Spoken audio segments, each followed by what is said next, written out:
আসসালামু আলাইকুম এভরিওয়ান, সবাই কেমন আছেন? তো অনেক দিন পর একটা নতুন ভিডিও নিয়ে চলে এসেছি।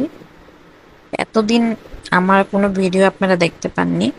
তো কবে লাস্ট ভিডিও করেছি সেটাও আমি জানি না। তো এটা হচ্ছে আমার একটু বড় একটা ব্লগ। ওই দিন আমরা হচ্ছে মাওয়াঘাট ঘুরতে গিয়েছিলাম ফ্যামিলির সবাই মিলে। তো আমরা বড় একটা হাইস নিয়েছিলাম। তো আমরা রওনা দিয়েছিলাম 4:30টার দিকে।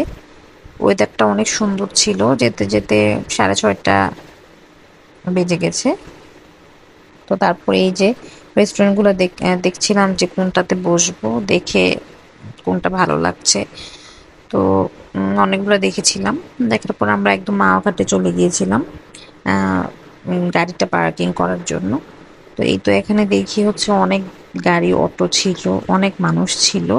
তো এখানে ছোটখাটো একটা মেলা বসেছিল। তো মেলাটা আমার দেখে ভালো লাগছিল যে অনেক বাচ্চা কাচ্চা ছিল, তারপর অনেকে এসেছিল।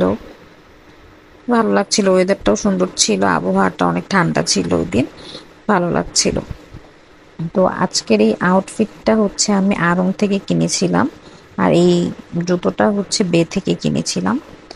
তো এই তো আমি হেঁটে হেঁটে দেখছিলাম যে কি কি আছে এখানে। দেখি অনেক ধরনের মাটির জিনিসপত্র পাওয়া যাচ্ছিল, সাথে কাঠেরও অনেকেই কেনাকাটা করছিল। তা আমি ঘুরে ঘুরে দেখছিলাম যে কিছু কিনা যায় কিনা। তারপরে এই তো অনেক ধরনের ফ্লাওয়ারও ছিল। তো তারপর অন্য একটা দোকানে গেলাম। তো এখানে হচ্ছে মালা বিক্রি করছিল অনেক ধরনের। তো ঘুরে ঘুরে দেখছিলাম কাটা ছিল, আর এখানে হচ্ছে চটপটি আর ফুচকা ছিল। তো আমার এই জুতোটা আমার অনেক কমফোর্টেবল লাগে পরতে, তো আমি এটাই ম্যাক্সিমাম জায়গায় পরে যাই। তো তারপরে এই যে বাচ্চাদের এই এই খেলনা বেলুনটা, এটা আমি ছোটবেলায় অনেক কিনতাম। তো এই যে এখানে খেলাধুলা করছে বাচ্চারা। তারপরে এই যে নৌকো, পরে এই যে এই বেলুনটা আমার অনেক পছন্দের, দেখে অনেক ভালো লাগে। তারপর আমরা চলে আসলাম অবশেষে ইলিশ বাড়িতে। তো ইলিশ বাড়ির ইলিশগুলো দেখে মনে হচ্ছিল একটু ভালো, অন্যগুলো একটু নরম ছিল, দেখে ধরে দেখেছিলাম। তারপরে এই তো একে একে সবাই চলে যাচ্ছে ভিতরে। তো আমরা দুটো ইলিশ নিয়েছিলাম। দুটো ইলিশ মোটামুটি বড় সাইজের ছিল, যেহেতু আমরা মানুষ বেশি ছিলাম। তো ইলিশের দামগুলো আমার কাছে মনে হয়েছে তুলনামূলক বেশি ছিল, 1700 করে নিয়েছিল এক একটা। তো এই তো এখানে কাটাকাটি করছে ওনারা, এই যে চামিচ দিয়ে কিভাবে জানি আইসগুলা তুলে ফেলে। তো তারপরে এই তো কাটাকাটি করছিল, আমি দাঁড়িয়ে দাঁড়িয়ে ভিডিও করছিলাম যে কিভাবে কাটি একটু দেখে। তারপরে এই যে ধুচ্ছিল। তো ভালোই লাগছিল, ইলিশগুলো দেখে মনে হচ্ছিল অনেক ভালো ফ্রেশ।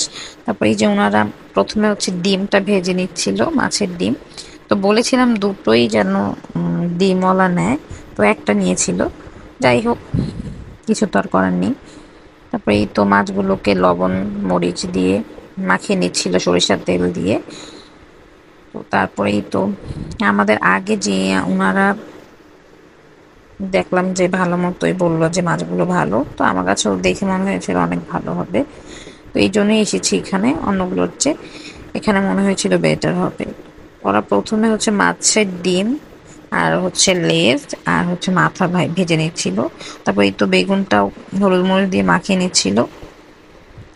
আমাদের বিশেষত্ব হচ্ছে বেগুন ভাজিটা, আমার কাছে বেগুন ভাজিটা অনেক ভালো লেগেছে, ইলিশ মাছটাও। আর এই যে ডিম, তারপরে হচ্ছে এই যে মাছগুলো ভেজে নিচ্ছিল। তারপরে এই যে আশেপাশে বেগুনের ভাজিগুলোও দিয়ে দিচ্ছিল, এটা আমার দেখে খুব ভালো লাগছিল। তারপরে এই তো এখানে হচ্ছে ইলিশের লেজ ভর্তা করছিল, তো আমি গিয়ে একটু ভিডিও নিলাম। ইলিশের লেজ ভর্তাটাও ভালো লেগেছে, খারাপ না। কিন্তু আমার কাছে বেগুন ভাজি আর ইলিশ মাছ ভাজিটাই বেশি ভালো লেগেছে। তারপর অনেক ধরনের ভর্তা ওনারা দিয়েছে, এই তো বেগুনও হয়ে এসেছে প্রায়।